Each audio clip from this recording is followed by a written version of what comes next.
Hello again, friends. As I'm sure y'all know by now, my name is Roy, but as always, you can just feel free to call me Cowboy Preacher. Today I want to tell you about a special miracle performed by Jesus and about a man named Lazarus. So, sit back and relax. Welcome to Christian Dawn. The sun in that hard country of Judea wasn't merciful. It beat the color out of the hills and left the dust fine and powdery, like dried out hope.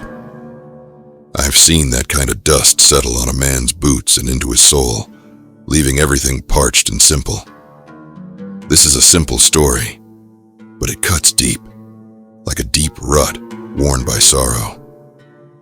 It's about a family in the small, sun-baked town of Bethany, and the kind of love that turns the world sideways.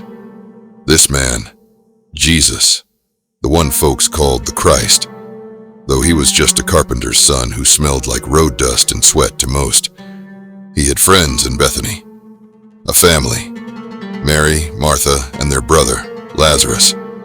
They weren't rich, they weren't powerful. They were just plain folk who offered him a cool drink and a plate of food when he passed through. That was the extent of their great ambition, and the Lord, well, he loved them. It says plainly in John's Gospel that Jesus loved Martha and her sister and Lazarus. Now, a sickness came upon Lazarus, a hot, rattling thing that gripped him hard. The sisters knew who to call. They sent word, a short, desperate message carried over dusty miles. They told him straight, "Lord, behold, he whom you love is sick." The messenger rode like the devil was on his tail, but Jesus, he didn't rush. He had a look in his eyes, a great, quiet knowing that kept him still for 2 days. That's a hard lesson right there. Sometimes the ones who love you best let the bad times run their course, trusting in the long pull. When he finally set out, Lazarus was already 4 days dead, already wrapped up and laid in a cave, the kind of final, stone-cold fact that leaves no room for argument.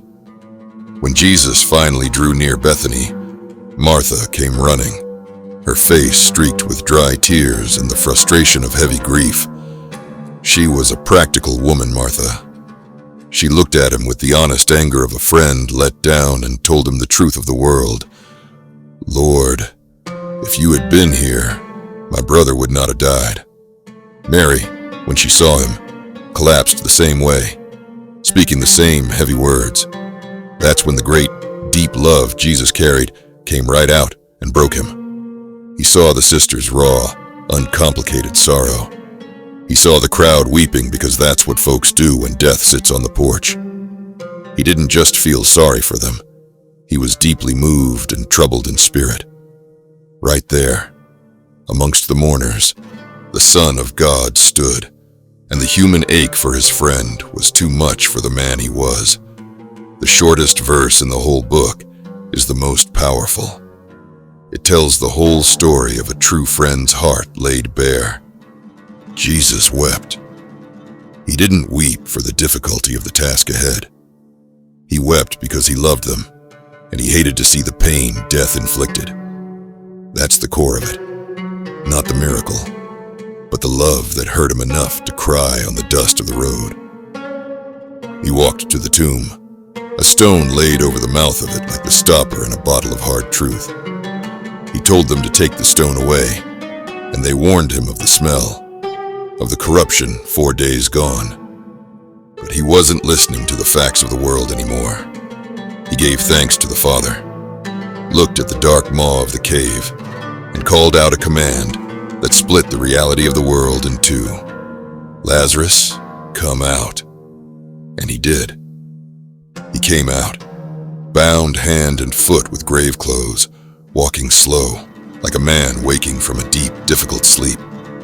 The wonder of that moment wasn't just that a dead man walked, but that a love so fierce could drag a soul back from the deepest, hardest fact of life. That kind of love, the love that weeps for you even when it knows the ending will be good, that's the thing worth tying your life to. It stands right up against the sun and the dust and the grave, and it says, "No,